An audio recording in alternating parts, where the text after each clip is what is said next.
Yeah, after the last year's World Cup, India has played 35 matches. Would you say it's been a good run to find out what all you wanted as a captain and played about 29 plays during this time?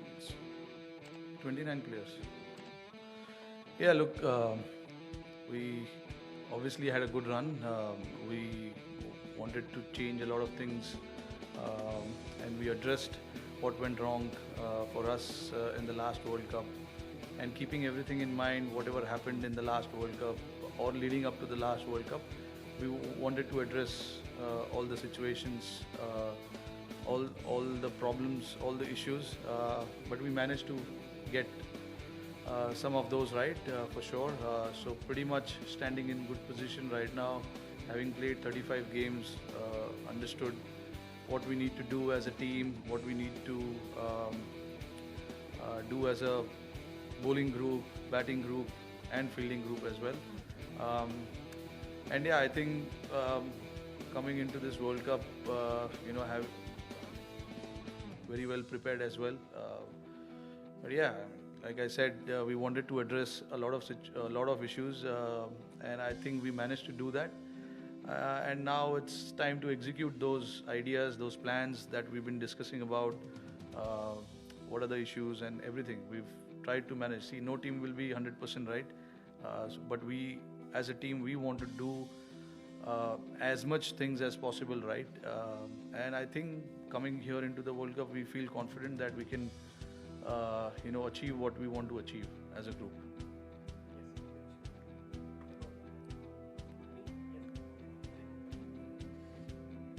Are you happy with the inclusion of Mohammad Shami?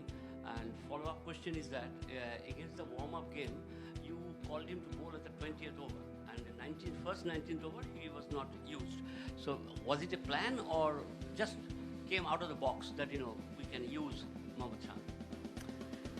Yeah, look, speaking of Shami, I think just speaking about him first, I think the guy's got so much experience playing for so many years for India, and has played World Cups as well before. And we all know the quality that he has. So when Bumrah got injured, we always wanted to have someone experienced in the lineup, and Shami was the right choice for us. And looking at what has happened with him in the last 20-25 days, obviously he got COVID back home, had to miss the home series that we played leading up to the World Cup. But again, with the kind of experience that he has, we know that he will not be short of match practice.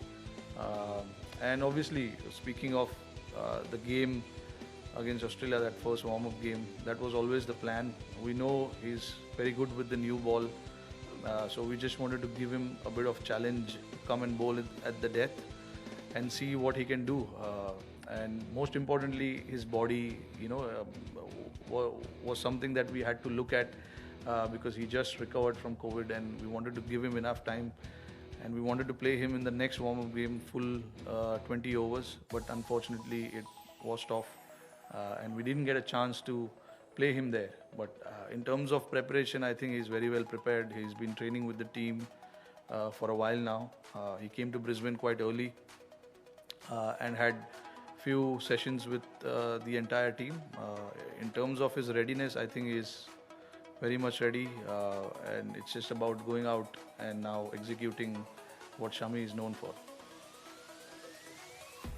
Rohit, India's often gone into these tournaments almost after a series or after a IPL, for instance. This is the first time you've had like a long 15-day period coming into the World Cup.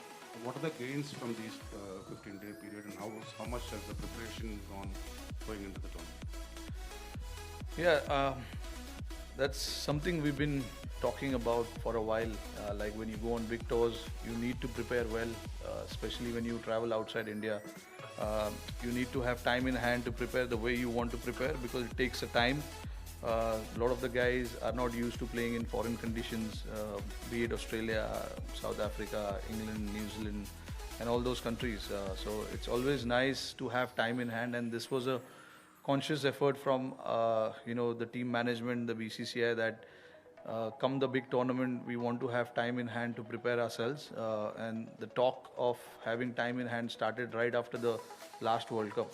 We said We know where the World Cup is happening, and we made a very conscious decision of going to Australia a little early than expected, because we were supposed to play the series against South Africa, which unfortunately we all had to miss to prepare for this big event.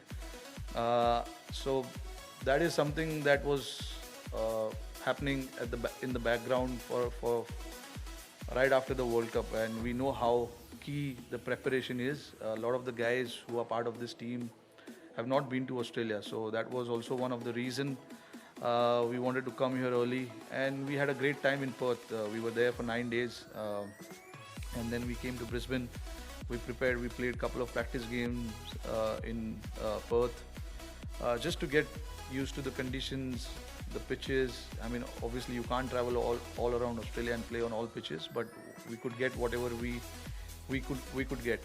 So I thought Perth was the right time for us to start. Obviously, the time difference is not too much also, so you can easily get acclimatized to the time zone, and that was also one of the reason. And I thought the way we went about the entire Perth leg was good for us. We could specifically focus on certain things when it comes to batting, and the bowlers could work on certain things.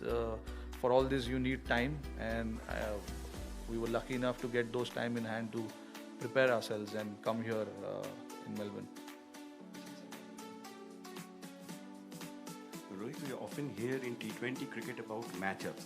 As a captain, like, how much do you believe in specific matchups, and how much do you believe about instinctive decision making? Because you have a couple of very good spinners, one left-arm spinner who has been very consistent, you have a very senior off spinner. So is it about matchups or about instinctive decision making? To be honest, it's a bit of both actually. You got to be instinctive as well. Sometimes you just have that feeling that this is the guy who will do the job for you. And yes, you have to look at the matchups as well. We've been going through a lot of numbers all these days about how people have been successful in Australia. Although it's a different time, not a lot of cricket has been played during this month in Australia. But it was important for us to get some kind of data around what happens in October, November in Australia, and what are the kind of people who've been successful here. So we saw a lot of things about how you need to be successful, firstly as a team and then as an individual as well. So we went through all of it, but obviously, like I said, it's a bit of both. Sometimes you just feel that this guy is bowling pretty well, you need to just get him to play the game, he's in good form. And yeah, on the other side you will look at the matchups as well. So it's a bit of both, and on that given day, whatever we feel is the right playing 11, we will go by that. I certainly want to keep my mind open on that when it comes to playing 11. We don't want to get stuck with one particular way of making your playing 11. We want to be open about it. And yeah, if we have to change one or two player in every game, we got to be ready for it. And that's how we prepared all our guys as well. The message was given long way before we came here, that if we need to change one or two player, for the matchups, for what sort of conditions we are playing in, guys will be ready for it. So it's not a last minute thing where we are making those changing the players. This is the talk that has happened in the team long way back, and guys are ready for it. We can enjoy, and then we'll come back to this side again. Rohit, all the best for tomorrow's match first of all, and with this match in particular where there are threats of rain, you think toss becomes all the more crucial considering the fact that the overs might get reduced, and when you're especially chasing, if you get a chance to chase, then the target keeps getting revised. So you think toss becomes all the more crucial, especially when the rain threat is there? In the hindsight, if you look at it, yes, it does become a little important. But again, I've been hearing about Melbourne weather for a while now, and it keeps changing.